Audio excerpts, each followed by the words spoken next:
हरे कृष्णा। आप सभी का दिन शुभ और मंगलमय हो। इससे पहले की कथा सुनने के लिए आप सभी का बहुत बहुत धन्यवाद। आज सुनिए माघ मास महात्म्य में आगे की कथा। श्री सूत जी कहते हैं, राजा अज के पाताल लोक में गमन करने के बाद उनके पुत्र दशरथ राजा हुए। मंत्रियों ने उनको आगे रखा और सदा सम्मान दिया। ये वही राजा दशरथ थे जो प्रतिदिन इंद्रलोक में जाते और इंद्र के साथ क्रीड़ा करते थे।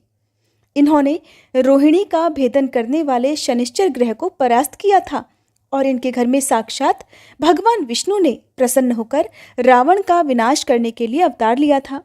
राजा दशरथ ने भी हाटकेश्वर क्षेत्र में जाकर आराधना द्वारा भगवान विष्णु को संतुष्ट किया और सुंदर मंदिर निर्माण करके वहीं उनको स्थापित किया। वह राजा दशरथ की वापी प्रसिद्ध है, जिसे उन्होंने स्वयं तैयार कराया। उसे लोक में राजवापी कहते हैं। जो लोग पंचमी को और विशेषतः पितृपक्ष में वहां श्राद्ध करते हैं, वे सत्पुरुषों के प्रिय होते हैं। किसी समय ज्योतिष के विद्वानों ने राजा से ये कहा कि शनिश्चर ग्रह रोहिणी का भेदन करेगा और अगर ऐसा हुआ तो संसार में 12 वर्षों तक घोर अकाल पड़ेगा। उस समय संपूर्ण भूमंडल मनुष्यों से शून्य हो जाएगा। उनकी ये बात सुनकर राजा दशरथ के मन में शनिश्चर के प्रति बड़ा क्रोध हुआ। राजा को इंद्र ने एक कामग विमान दे रखा था। उसी पर बैठकर राजा दशरथ ने शनिश्चर पर आक्रमण किया और अपने महान धनुष को खींचकर उस पर तीखे बाण का संधान किया और नीचे मुख करके स्थित हुए शनिश्चर के सामने खड़े होकर कहने लगे, शनिश्चर, मेरे कहने से तुम रोहिणी का मार्ग त्याग दो, अन्यथा इस मंत्र प्रेरित दिव्यास्त्र से मारकर मैं तुम्हें यमलोक पहुंचा दूंगा। उनकी ये भयंकर बात सुनकर शनिश्चर देव को बड़ा विस्मय हुआ और वे बोले, महाभाग, तुम कौन हो जो मेरा मार्ग रोक रहे हो? ये मार्ग तो किसी के द्वारा गम्य नहीं है, अर्थात देवता और असुर भी यहाँ नहीं आ सकते, फिर तुम कैसे चले आए? राजा दशरथ कहने लगे, मैं सूर्य वंश में उत्पन्न महाराज अज का पुत्र दशरथ नामक राजा हूँ और क्रोध पूर्वक तुम्हें रोहिणी के मार्ग से हटाने के लिए आया हूँ। शनिश्चर बोले, राजन, तुम्हारे साथ तो मेरा कोई संबंध नहीं है, फिर क्यों तुम अतिशय क्रोध में आकर मेरा मार्ग रोकना चाहते हो? राजा कहने लगे, अभी अभी ज्योतिषियों ने मुझे बताया है कि तुम अर्थात शनिश्चर रोहिणी चक्र का भेदन करने वाले हो और अगर तुमने उसका भेदन कर दिया तो इंद्र वर्षा रोक देंगे। वर्षा रुक जाने पर पृथ्वी में अन्न पैदा नहीं होगा और अन्न के अभाव से धरती के समस्त प्राणी नाश को प्राप्त हो जाएंगे। जब सब प्राणियों का ही नाश हो जाएगा तब यज्ञ कौन करेगा? फलतः अग्निष्टोम आदि संपूर्ण क्रियाएं पृथ्वी से उठ जाएंगी और ऐसा होने पर महाप्रलय मच जाएगा। हे सूर्यनंदन, इसीलिए मैंने तुम्हारी राह रोकी है। शनिदेव बोले, बेटा, अपने घर को लौट जाओ। इच्छा हो तो मुझसे भी तुम कोई वर मांगो, मैं तुम्हारे पराक्रम से संतुष्ट हूँ। मैं अपनी दृष्टि से जिसे देख लूं वह भस्म हो जाता है, इसलिए अपनी दृष्टि सदा नीचे किए रहता हूँ। तुमने प्रजावर्ग के हित के लिए मेरे भय को त्याग दिया है, इसलिए मैं तुम्हारे लिए अब रोहिणी का भेदन नहीं करूंगा। सुनकर राजा दशरथ कहने लगे, हे शनिदेव, आपका दिन प्राप्त होने पर जो मनुष्य अपने शरीर में तेल लगाता है उसको अपना दूसरा दिन आने तक आप कभी पीड़ा न दे। जो आपके संतोष के लिए यथाशक्ति लोहा और तिल आदि दान करता है उसकी 1 वर्ष तक आप प्रत्येक कष्ट और संकट से रक्षा करें। हे सूर्यनंदन, जब आप कुंडली में पीड़ाकारक स्थान में स्थित हो उस समय जो भक्तिपूर्वक आपके दिवस में तेल लौह आदि दान करके विधिवत शांति कर्म और पूजा करे, उसकी 7.5 वर्षों तक आप सदा रक्षा करते रहें। यही मेरे लिए आप वरदान दीजिए। श्री सूत जी कहते हैं, तब शनिश्चर देव ने तथास्तु कहकर राजा की प्रार्थना स्वीकार कर ली और वे मौन हो गए। तभी से राजा दशरथ की बात मानकर शनिश्चर देव कभी रोहिणी मंडल का भेदन नहीं करते हैं। इस समाचार को सुनकर इंद्रदेव बड़े प्रसन्न हुए और राजा दशरथ से मिलकर आदरपूर्वक कहने लगे, राजन, तुमने ये बड़ा अद्भुत पराक्रम किया है। दूसरा कोई तो इस बात की कल्पना भी अपने मन में नहीं ला सकता। अतः इस पुरुषार्थ से मैं तुम पर बहुत संतुष्ट हूँ। तुम्हारे मन में जो कोई भी अभिलाषा हो उसके अनुसार मुझसे वर मांगो। तब राजा दशरथ कहने लगे, हे सुरश्रेष्ठ, आपके साथ सदा मेरी मैत्री बनी रहे, मैं यही प्रार्थना करता हूँ। इंद्र ने कहा, हे राजन, ऐसा ही होगा। तुम्हारे साथ मेरी सदैव शाश्वत मैत्री बनी रहेगी। ठीक वैसे ही जैसी वसु देवता की मैत्री है। तुम सदैव संध्या के समय मेरे पास आते रहना, जिससे सदैव आपस का मैत्री भाव बढ़ता रहे। ऐसा कहकर देवराज इंद्र स्वर्गलोक में चले गए। राजा दशरथ भी शनिश्चर के भय से संपूर्ण जगत की रक्षा करके हर्षपूर्वक अयोध्यापुरी के भीतर अपने भवन में लौट आए। तब से प्रायः नित्य ही सायंकाल की उपासना करके राजा दशरथ इंद्रलोक को जाते थे। वहां पर देवर्षियों के मुख से विचित्र अर्थ वाली कथाएं सुनकर और स्वयं भी कहकर अपने घर लौट आते थे। एक समय इंद्र से प्रेरित होकर महाराज दशरथ ने महर्षि वशिष्ठ के द्वारा पुत्र के लिए पुत्रेष्टि नामक यज्ञ कराया। तदंतर बड़ी रानी कौशल्या ने परम धर्मात्मा पुत्र श्री रामचंद्र जी को जन्म दिया। राजा की सबसे छोटी रानी कैकेयी ने भरत नामक पुत्र उत्पन्न किया और मझली रानी सुमित्रा ने 2 महाबली पुत्रों को जन्म दिया, जिनके नाम लक्ष्मण और शत्रुघ्न थे।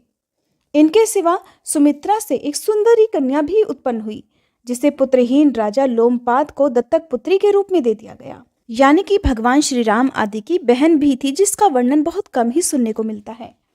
इस प्रकार पितरों से उऋण होकर कृतकृत्य होकर राजा दशरथ ने स्वर्गलोक की यात्रा की। उनके बाद श्री रामचंद्र जी चक्रवर्ती राजा हुए, जिन्होंने देवताओं के लिए कंटक रूप दुर्धर्ष रावण का वध किया और हाटकेश्वर क्षेत्र में रामेश्वर और लक्ष्मणेश्वर की स्थापना करके मूर्तिमती सीता देवी को भी प्रतिष्ठित किया था। श्री सूत जी कहते हैं, हे महर्षियों, कमल नयन भगवान श्री रामचंद्र जी लोकापवाद के कारण सीता जी का परित्याग करके अयोध्या का राज्य करने लगे। उन्होंने दूसरी किसी भी स्त्री को पत्नी रूप में किसी भी तरह स्वीकार नहीं किया। यज्ञ कार्य की सिद्धि के लिए भी पत्नी के स्थान पर सीता देवी की स्वर्णमयी प्रतिमा को ही बिठाया। श्री राम जी ने 11,000 वर्षों तक ब्रह्मचर्य का पालन करते हुए निष्कंटक राज्य किया। तदंतर श्री रामचंद्र जी के भवन में एक देवदूत आया और बोला, भगवान, मुझे देवराज इंद्र ने भेजा है, इसलिए आप मुझसे एकांत में मिलिए। तब भगवान श्री राम ने एकांत में जाकर लक्ष्मण जी से कहा, लक्ष्मण, मैं जब तक इस देवदूत के साथ बैठकर वार्तालाप करूं तब तक कोई यहाँ ना आए। अगर कोई आएगा तो उसे मृत्युदंड दिया जाएगा। इसलिए तुम राजद्वार पर उपस्थित रहकर इस बात पर नजर रखो कि कोई आ न जाए और किसी के लिए वध का प्रसंग ही उपस्थित न हो पाए। तब लक्ष्मण जी ने बहुत अच्छा कहकर भगवान श्री राम की आज्ञा स्वीकार कर ली और वे स्वयं राजद्वार पर खड़े होकर पहरा देने लगे। उधर देवदूत ने श्री राम जी के साथ वार्तालाप प्रारंभ किया। देवराज इंद्र तथा अन्य स्वर्गवासियों का संदेश सुनाते हुए उन्होंने इस प्रकार कहा कि हे महाभाग, आपने रावण का विनाश करने के लिए ही भूतल पर अवतार धारण किया था। वह दुष्ट मारा गया, त्रिभुवन का कंटक दूर हुआ। आपने इस समय देवताओं का सब कार्य भी पूर्ण कर दिया। अब अगर आपकी रुचि हो तो मर्त्यलोक त्याग कर दिव्यलोक में पधारिए। ठीक उसी समय मुनिश्रेष्ठ दुर्वासा जी वहां आए और लक्ष्मण जी से पूछने लगे कि श्री रघुनाथ जी कहाँ हैं।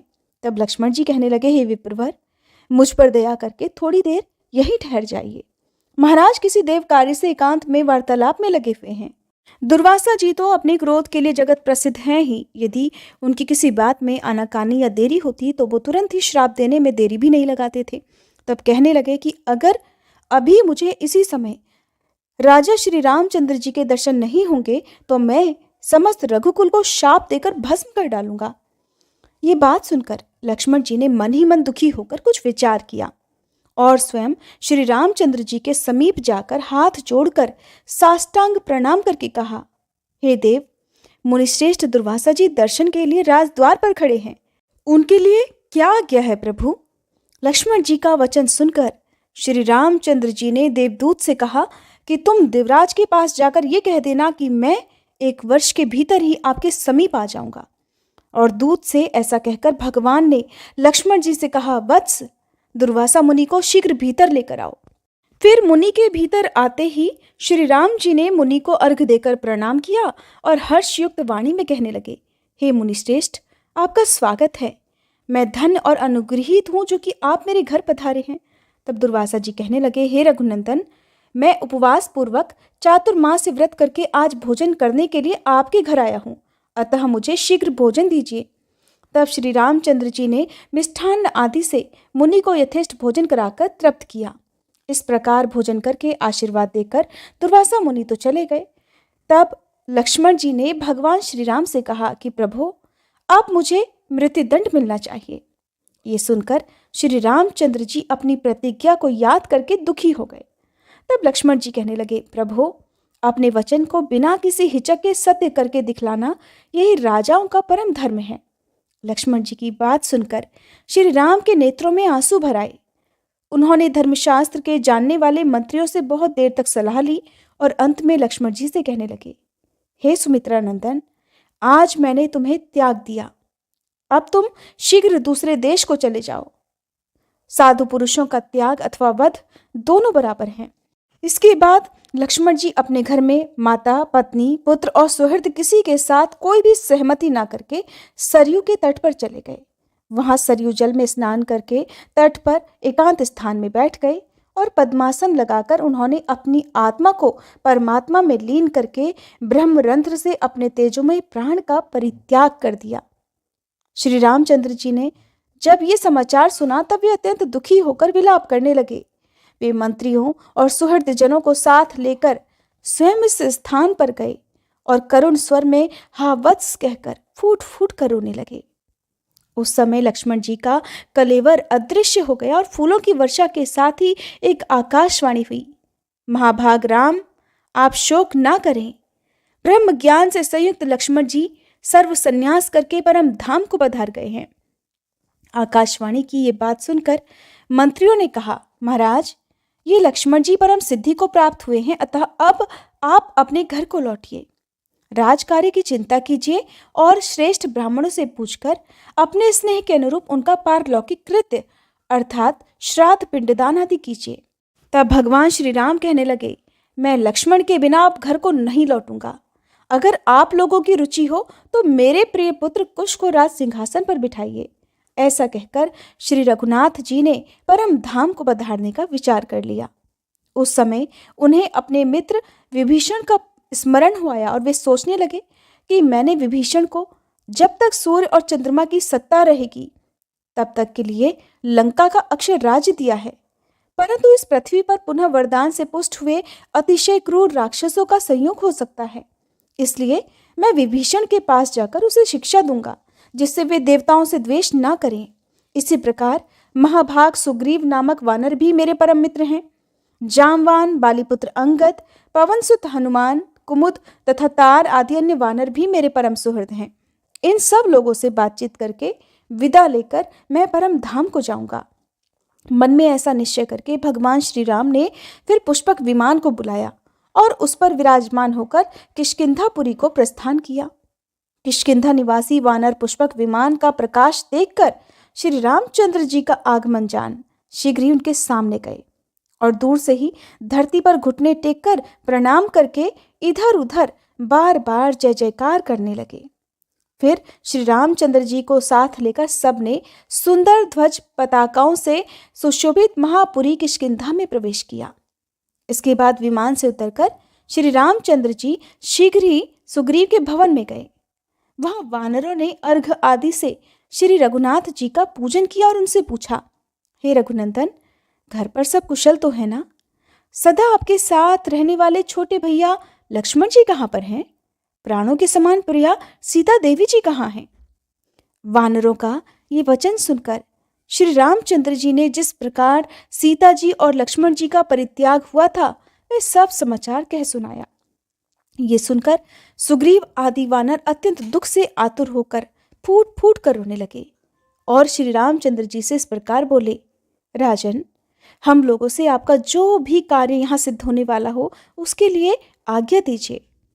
इस भूतल पर हम सभी वानर धन्य हैं जिनके प्रति ऐसा स्नेह रखकर आप स्वयं हमारे घर पधारे हैं। तब श्री राम जी बोले, सुग्रीव, तुम्हारे यहाँ एक रात रहकर ही मैं जहाँ लंका में विभीषण है वहां भी जाऊंगा। अपने प्रधानमंत्री सहित तुम्हें भी मेरे साथ विभीषण के घर तक चलना चाहिए। श्री सूत जी कहते हैं, इस प्रकार समस्त श्रेष्ठ वानरों से भक्ति पूर्वक सेवित होकर श्री रघुनाथ जी ने फिर किष्किंधापुरी में रात भर निवास किया। उसके बाद प्रातःकाल सूर्योदय होने पर आवश्यक कृत्यों से निवृत्त होकर रघुनाथ जी पुष्पक विमान को बुलाकर 10 वानरों के साथ उस पर विराजमान हुए। उन 10 वानरों के नाम इस प्रकार हैं, सुग्रीव, सुषेण, तार, कुमुद, अंगद, कुंदु, हनुमान, गवाक्ष, नल और जामवान। तदंतर उस उत्तम विमान के द्वारा वे लंकापुरी की ओर प्रस्थान कर गए और जहां पहले राक्षसों से युद्ध हुआ था उन प्रदेशों को दिखलाते हुए तत्काल ही महापुरी लंका में जा पहुंचे। पुष्पक विमान का प्रकाश देखते ही विभीषण जी को यह पता चल गया कि श्री रामचंद्र जी पधारे हैं। इसलिए वे प्रसन्नता पूर्वक अपने समस्त मंत्रियों, सेवकों और पुत्रों के साथ उनके सामने आए और दूर से ही जय जयकार करते हुए उन्होंने धरती पर लेटकर साष्टांग प्रणाम किया। विमान से उतरकर श्री रघुनाथ जी ने विभीषण को आदर पूर्वक हृदय से लगाया और उन्हीं के साथ लंकापुरी में प्रवेश किया। फिर विभीषण के महल में पहुंचकर वानरों द्वारा सब ओर से घिरे हुए श्री रामचंद्र जी शुभ सिंहासन पर विराजमान हुए। फिर विभीषण ने अपना राज्य, पुत्र, कलत्र आदि समस्त वैभव श्री रघुनाथ जी के चरणों में समर्पित कर दिया और सामने हाथ जोड़कर खड़े होकर इस प्रकार कहने लगे, प्रभु आज्ञा दीजिए, मैं कौन सी सेवा करूं? भगवान, आप अचानक यहाँ कैसे आ गए और आपके साथ लक्ष्मण जी और जानकी जी क्यों नहीं आई? हरे कृष्णा। आज की कथा में बस इतना ही। इसके आगे का वृतांत आप सभी अगले अध्याय में जरूर सुनिएगा।